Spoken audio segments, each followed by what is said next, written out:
Assalamualaikum warahmatullahi wabarakatuh. Perkenalkan, saya Nurse Bayu Dwi Setio, SKEP MKEP, merupakan dosen tetap program studi Profesi Nurse, Fakultas Ilmu Kesehatan Universitas Muhammadiyah Manado.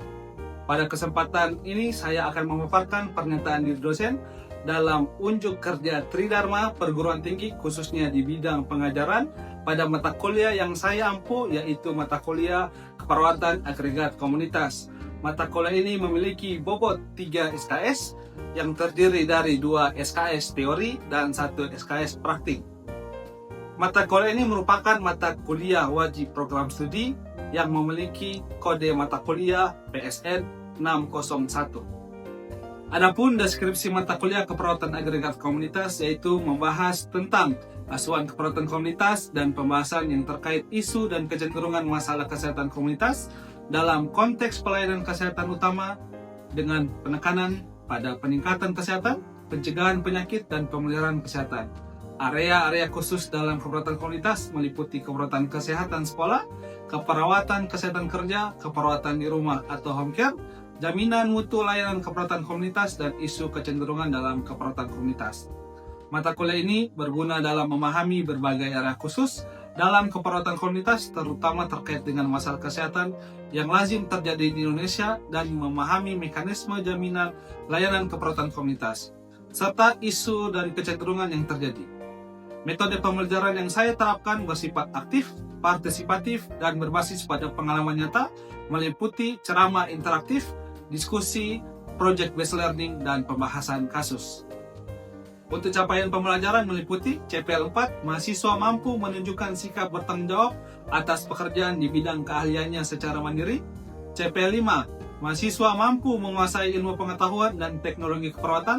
CPL 6, mahasiswa mampu menguasai konsep asuhan keperawatan dalam tatanan klinis dan komunitas. CPL 7, mahasiswa mampu menguasai konsep edukasi dan keterampilan komunikasi. CPL 8, mahasiswa mampu menguasai pengorganisasian asuhan keperawatan dan konsep koordinasi dengan tim kesehatan. Untuk capaian pembelajaran pada mata kuliah yang diharapkan adalah menyusun rencana asuhan keperawatan komunitas fokus pada peningkatan kesehatan dan pencegahan penyakit minimal pada area sekolah dan kesehatan kerja tersebut dengan menggunakan langkah proses keperawatan komunitas dan pelaksanaannya menggunakan pembelajaran berbasis proyek pengabdian masyarakat. Adapun materi pembelajaran pertama, review konsep promosi kesehatan dan program promosi kesehatan. Materi pembelajaran kedua, konsep perawatan di rumah dan program perawatan di rumah. Materi pembelajaran ketiga, asuhan keperawatan kesehatan sekolah dan program usaha kesehatan sekolah. Materi pembelajaran keempat, asuhan keperawatan agregat dalam komunitas kesehatan anak dan remaja. Materi pembelajaran kelima, asuhan keperawatan agregat dalam komunitas kesehatan wanita dan pria. Materi pembelajaran keenam, asuhan keperawatan agregat dalam komunitas kesehatan lansia. Materi pembelajaran ketujuh, asuhan keperawatan agregat dalam komunitas dengan populasi rentan, penyakit mental, kecacatan, dan populasi terlantar. Materi pembelajaran ke-8, asuhan keperawatan komunitas dengan masalah kesehatan populasi, penyakit infeksi. Materi pembelajaran ke-9, asuhan keperawatan komunitas, masalah kesehatan populasi, penyakit kronik. Dan terakhir, materi pembelajaran ke-10, terapi komplementer dalam keperawatan komunitas. Adapun penilaian pada mata kuliah ini meliputi ujian tingkat semester dengan presentasi 20%, ujian akhir semester dengan presentasi 25%, penilaian laporan praktik komunitas dengan presentasi 30%, penilaian presentasi kelompok dengan presentasi 15%, penilaian keaktifan diskusi sebesar 10%. Baik, tahapan berikutnya mari kita simak video pembelajaran pada mata kuliah Keperawatan Agregat Komunitas. Mari. Oke, Assalamualaikum warahmatullahi wabarakatuh. Selamat siang, salam sejahtera untuk kita semua. Baik, pada pertemuan kali ini, pertemuan keberapa? Pertemuan ke-10. Oke. Pada minggu lalu, pertemuan keberapa? Sebelum orang kuliah, sebaiknya orang berdoa. Baik, orang berdoa menurut agama dan keyakinan kita. Berdoa mulai. Berdoa selesai. Baik, kemarin minggu lalu ya pertemuan ke-9 membahas tentang, ada yang masih ingat topik apa? Aspek komunitas tentang dewasa. Aspek komunitas dewasa kalau bahas tentang apa? Masalah kesehatan tentang dewasa. Jadi kemarin tentang dewasa, sekarang orang bahas yaitu aspek pada agregat dalam pemerawatan pemerintahan lansia. Jadi orang kemarin udah dewasa, sekarang di tahap lansia. Jadi semua orang pada mata kuliah ini mulai dari pertama, kemarin ada dari balita sampai sekarang lansia. Ini konsep lanjut usia ya. Jadi menurut pasal ayat 234 Undang-Undang Nomor 13 tahun 1998 tentang kesehatan dikatakan bahwa usia lanjut adalah seorang yang telah mencapai usia lebih dari 60 tahun ya, menurut Siti Marian dan kawan-kawan ya. Jadi dikatakan lansia ketika seseorang berumur 60 tahun. Tapi lebih dari 60 tahun itu ada dua. Kalau kita berdasarkan umur, ada dari Kementerian Kesehatan maupun dari WHO. Jadi masing-masing itu membagi kategori lansia. Nah, yang pertama kriteria lansia yang saya ambil di sini, yang Bapak ambil berdasarkan dari Kementerian Kesehatan. Di mana umur 45 sampai 51 tahun disebut usia pertengahan atau middle age. Kemudian di umur 60 sampai 74 tahun disebut usia lanjut atau elderly. Kemudian di umur 75 sampai 90 tahun disebut usia tua atau old, dan lebih dari 90 tahun yang tahun. Perbandingan dengan dari penilaian kementerian tadi dari WHO ya. Kita lihat lansia berlanjut usia 60 sampai 69, lansia lanjut usia 70 sampai 79 tahun, dan lansia lanjut usia akhir dia berusia 80 tahun ke atas ya. Jadi ada perbedaan klasifikasi kriteria lansia yang dibandingkan dari Kementerian Kesehatan maupun dari WHO.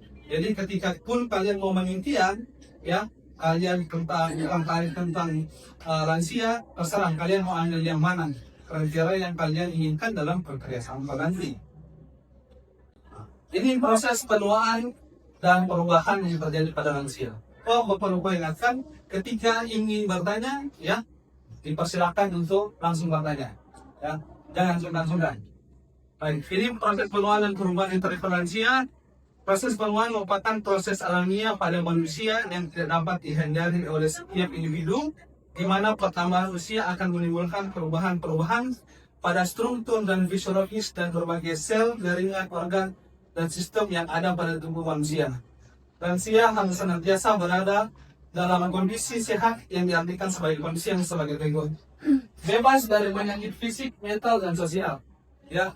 Jadi orang melihat manusia, terutama lansia, bukan hanya sekedar sehat fisik, tapi sehat mental maupun sosial ya. Mudah-mudahan di sini semua, walaupun belum lansia, kita semua masih sehat fisik, sehat mental ya. Kemudian yang paling kedua, mampu melakukan aktivitas untuk memenuhi kebutuhan sehari-hari ya. Ketika kalian menilai kemampuan lansia itu, kalian bisa menilai dengan berbagai instrumen. Salah satunya adalah menilai itu pakai indeks Carlton, di mana indeks Carlton melihat kemampuan lansia dalam beraktivitas dalam sehari-hari. Jadi tolong bisa lihat. Kemudian mendapatkan dukungan secara sosial dari keluarga dan masyarakat. Support system dari keluarga maupun masyarakat itu sangat penting buat lansia. Ya, karena supaya mereka tidak merasa sendiri di hidup di dunia ini. Ya, jangan sampai sudah merasa kesepian, timbul masalah-masalah mental yang ada pada lansia. Padahal yang menginginkan lansia itu hidup sehat secara utuh. Kemudian ini tugas perkembangan lansia. Yang pertama, mempersiapkan diri untuk kondisi yang menurun. Ya, kita ketahui bersama lansia sudah mengalami penurunan fungsi, ya, fungsi tubuh yang ada, ya. Jadi harus mempersiapkan diri, ya. Kemudian mempersiapkan diri untuk pensiun, ya. Ada lansia-lansia yang sudah berkarir, ya, harus bersiap untuk menjadi berdiri untuk pensiun. Membentuk hubungan baik dengan orang sosialnya, ya. Jadi orang harus membentuk hubungan orang lain antar sesama, jangan sampai ada masalah dengan orang lain, karena orang itu selalu hidup berdampingan, tidak hidup sendiri, ya kan? Kemudian melakukan penyesuaian terhadap kehidupan sosial masyarakat secara santai, ya, mempersiapkan kehidupan baru, mempersiapkan diri untuk kematiannya dan kematian pasangannya. Jadi sudah mempersiapkan kematian untuk dirinya dan pasangannya, ya. Walaupun kematian orang sudah harus siap mati kalau sekarang, ya, jadi harus siap mati. Bagaimana cara mempersiapkan demi mendekatkan diri kepada Tuhan, ya. Kemudian faktor-faktor yang mempengaruhi penuaan oleh Siti Maryam dipengaruhi oleh keturunan, nutrisi, status kesehatan, pengalaman hidup, lingkungan, dan stres. Ya, jadi diharapkan lansia itu di komunitas bisa menggunakan 6 yang ada pada slide yang ini. Ya, jadi secara keturunan, walaupun dia tahu ada penyakit keturunan, dia bisa mencegah. Kemudian asupan makanan, orang tahu sendiri ketika dia sudah lansia, ya kan? Apa yang kurang dari lansia? Cara makannya, ya kan? Secara fungsi sudah menurun, harus makan makanan yang lunak. Dan kemudian status kesehatan sudah mulai terjadi penurunan fungsi. Kemudian pengalaman hidup, orang bisa belajar pengalaman hidup dari lansia. Kemudian stres, orang bisa mengelola stres untuk kita sendiri. Kemudian masalah terkait permasalahan yang terjadi pada lansia, masalah terkait pencapaian kesejahteraan, masalah kesehatan utama, peningkatan respon obat, dan Burkitt syndrome. Ya, ini 5 yang sering lansia dapati, atau masalah-masalah kesehatan yang sering lansia dapat. Yang pertama, masalah berhubungan dengan pencapaian kesejahteraan, ketidakberdayaan fisik, ketidakpastian ekonomi, membuat teman baru, mengembangkan aktivitas baru, dan belajar memperlakukan anak yang telah dewasa. Nah, karena ketidakberdayaan fisik yang terjadi penurunan tadi, ketidakpastian, sudah pensiun, tidak ada lagi penghasilan tetap oleh lansia. Ya, jadi butuh kepastian secara ekonomi, membuat teman baru, ada circle baru temannya. Karena sudah lansia, sudah tidak lagi aktivitas aktif bekerja. Kemudian mengembangkan aktivitas baru, mungkin hobi yang tertunda waktu muda bisa dilaksanakan ketika sudah lansia. Kemudian belajar memperlakukan anak yang telah dewasa. Kalau tahu melihat secara tahap perkembangan, ya, tanpa kemampuan lansia, itu mereka menginginkan anak yang lebih dewasa. Kemudian di permasalahan umum, makin besar jumlah lansia yang berada di bawah garis kemiskinan, karena di poin A tadi ketidakpastian ekonomi. Kemudian makin berkembangnya nilai kekerabatan, sehingga anggota keluarga yang berusia lanjut kurang diperhatikan, dihargai, dan dihormati. Kemudian lanjutnya kelompok masyarakat industri, masih rendahnya kuantitas dan kualitas tenaga profesional oleh usia lanjut. Makanya di sini peluang perawat, bagaimana perawat menghadirkan pelayanan-pelayanan secara profesional kepada lansia. Belum memudahkan dan mengembangkannya kegiatan pembinaan kesejahteraan pada lansia. Semoga pada kedepannya pemerintah lebih untuk bisa meningkatkan kehidupan pada lansia. Ya. Kemudian permasalahan khusus, berlangsungnya proses penuaan yang berakibat pada timbulnya masalah fisik, mental, dan sosial. Berkurangnya integrasi sosial lansia, rendahnya produktivitas kerja lansia, banyaknya lansia miskin, terlantar, dan cacat, berubahnya nilai sosial masyarakat yang mengarah pada tatanan masyarakat yang individual. Adanya dampak negatif dari proses pembangunan yang dapat mengganggu kesehatan fisik lansia. Ya. Oke. Masalah kesehatan penyakit jantung hampir sama dengan di dewasa. Ya. Kemudian ada peningkatan treadle. Ya. Peningkatan treadle ini banyak diakibatkan oleh hipoglikemi, defisit respiratory, hospitalisasi, di mana sering masuk keluar rumah sakit, ya kan? Siapa yang stres? Ya, untuk masuk keluar rumah sakit pasti stres, ya. Tinggal di rumah perawatan, ya. Kesulitan berbicara, kehilangan anak dan teman, ya. Kesedihan, pemindahan benda yang memiliki arti, kemudian cara kerja yang tidak bisa dilepas sebagaimana pada waktu dahulu atau masih muda. Oke, jadi stres ini bisa terkontrol dengan baik. Oke, jadi peningkatan threshold tadi cara kerja yang tidak bisa dilakukan sebagaimana pada waktu dahulu atau enggak ya. Jadi kalian stres ya ketika dulu masih muda, beraktivitas sangat luar biasa ya, pulang malam ya, dan tua ketika sudah tua tidak bisa tidak bisa berbuat apa lain. Oke? Oke, oh ada yang mau tanya, dipersilakan. Terima kasih atas kesempatannya. Perkenalkan, nama saya Jaina Mira Ahuga, Bapak. Di sini saya ingin bertanya terkait dengan peningkatan stresor. Nah, di sini kan membahas terkait dengan lansia. Jadi pertanyaan saya, apakah ada terapi yang efektif untuk bisa mencegah ataupun mengurangi stres pada lansia, Bapak? Sekian dari saya kembalikan kepada Bapak. Oke, terima kasih atas pertanyaannya. Oke, jadi untuk stresor ya, terapi untuk stresor atau menghilangkan stres. Jadi stresor itu gerbangnya adalah kecemasan. Ya, jadi orang atasi dulu kecemasan. Nah, kecemasan ini orang bisa atasi dengan terapi reminans. Nah, terapi reminans ini sudah banyak penelitiannya, salah satunya sudah pernah dilakukan di Bapak beserta mahasiswa. Jadi terapi reminans ini secara teori bisa menurunkan kecemasan. Nah, bagaimana sih terapi reminans ini? Terapi reminans ini bagaimana orang mengingat. Jadi terapi mengingat, recall ingatan, ya. Recall ingatan yang baik-baik saja, ya. Jadi mengingat ingatan yang baik. Dan di terapi itu ada 5 tahapan.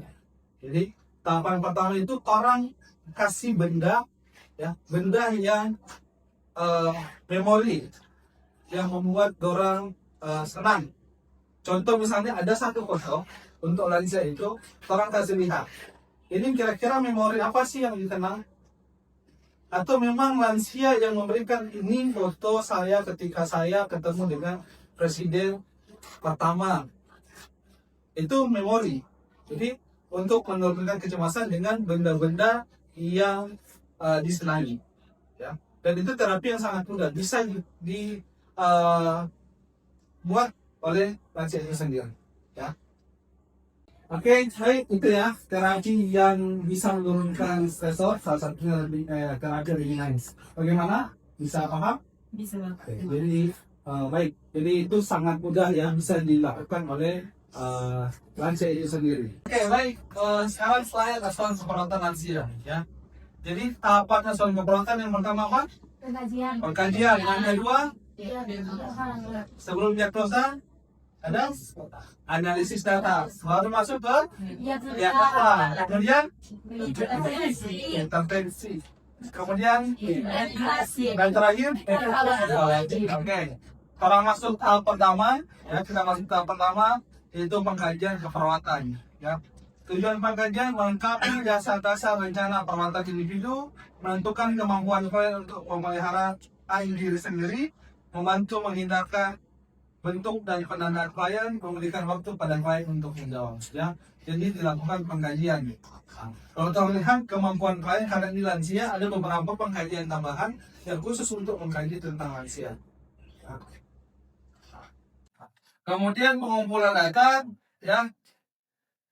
Pengumpulan data di sini riwayat kesehatan, aspek pengkajian ada fisik atau biologis, psikologis, sosial ekonomis, spiritual, kognitif, dan status mental.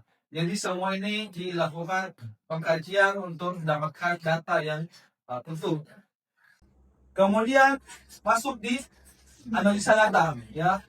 Analisa data adalah kemampuan untuk menganalisis data dan menghubungkan data dengan kognitif yang dimiliki sehingga dapat diketahui kesenjangan atau masalah yang dihadapi lansia, apakah yang dihadapi oleh masyarakat, masalah kesehatan atau masalah perawatan. Ya. Tujuan analisis data diantaranya menetapkan kebutuhan lansia, menetapkan kekuatan, mengidentifikasi pola respon lansia, dan terakhir mengidentifikasi kecenderungan penggunaan pelayanan kesehatan. Habis analisa kita tentukan diagnosa keperawatan atau masalah kesehatan yang ada. Ya. Berdasarkan analisis data dapat diketahui bahwa masalah kesehatan dari keperawatan dan dari masyarakat. Selanjutnya dengan masalah tersebut, perawat dapat menyusun rencana asuhan keperawatan yang selanjutnya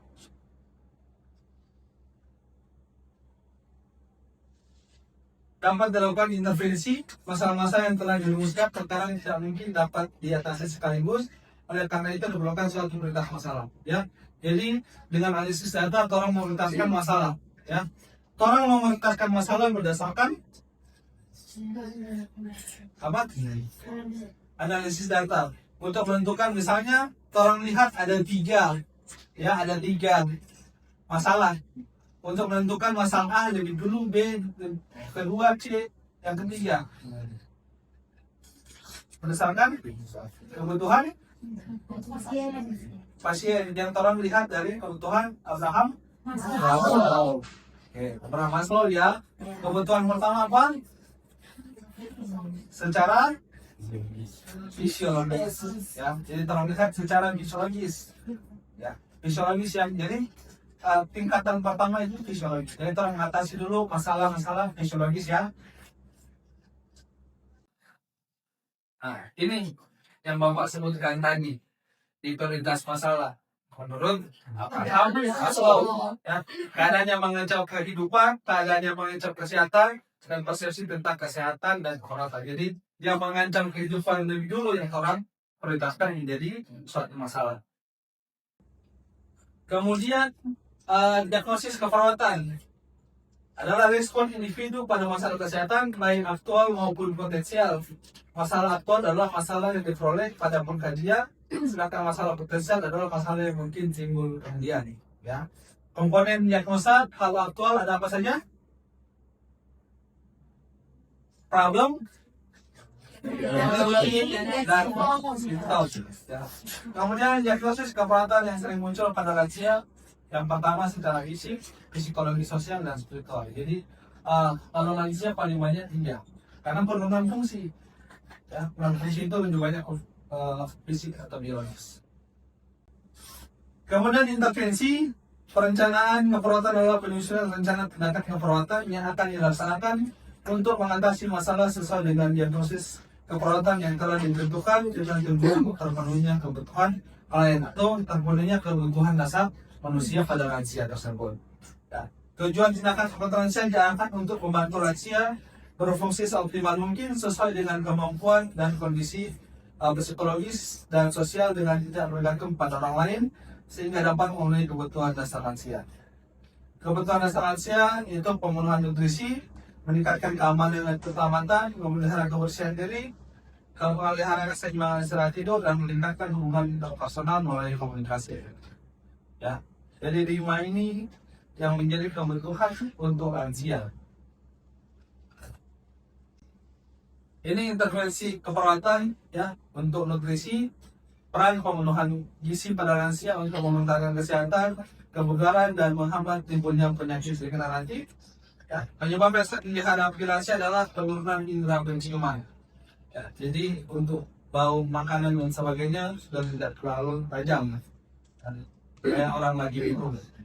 Kemudian masalah gizi yang sering timbul pada lansia diantaranya gizi berlebih, gizi berkurang, kekurangan vitamin, dan sebaliknya kelebihan vitamin. Jadi semua itu harus seimbang, tidak ada yang lebih, tidak ada yang kurang. Ya. Kebutuhan nutrisi pada lansia, kalori, karbohidrat, lemak, protein, vitamin, mineral, dan air. Ya, apalagi air harus paling sama. Kemudian ini meningkatkan keselamatan dan keamanan pada lansia. Ya, hal-hal yang harus dilakukan dalam rangka meningkatkan keselamatan, pertama penyebab kecelakaan, lingkungan, kebersihan diri, pemenuhan kebutuhan tenaga tidur, dan meningkatkan personal. Nah, ciri khas ketika orang mau melihat untuk keselamatan dan keamanan, terutama yang paling berisiko itu adalah di kamar mandi. Ya, paling risiko itu lansia jatuh di kamar mandi. Makanya paling khas ketika orang bertamu ke rumah itu ada di kamar mandinya ada pegangan. Nah, itu berarti sudah ada lansia di rumah itu yang berisiko jatuh. Nah, tumpuannya nanti di pegangan itu. Oke, ya. Tadi sudah ada bertanya, tapi Bapak ingin mengevaluasi lagi, ya, untuk materi yang ada yang sudah diberikan. Bisa mungkin ada handphone ya, bisa dikeluarkan handphonenya dan bisa QR sekalian yang ada di sini. Oke, silakan jawab pertanyaan yang ada sehingga Bapak bisa mengetahui sejauh mana kemampuan kalian terhadap materi yang sudah diberikan.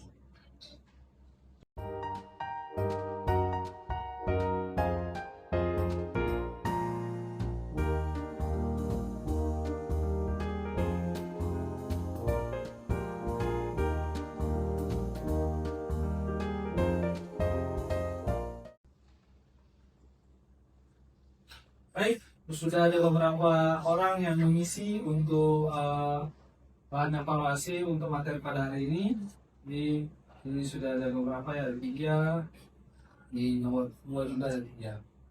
Mudah-mudahan dengan materi ini bisa mencerahkan kalian tentang peralatan komunitas khususnya pada aliran nasib.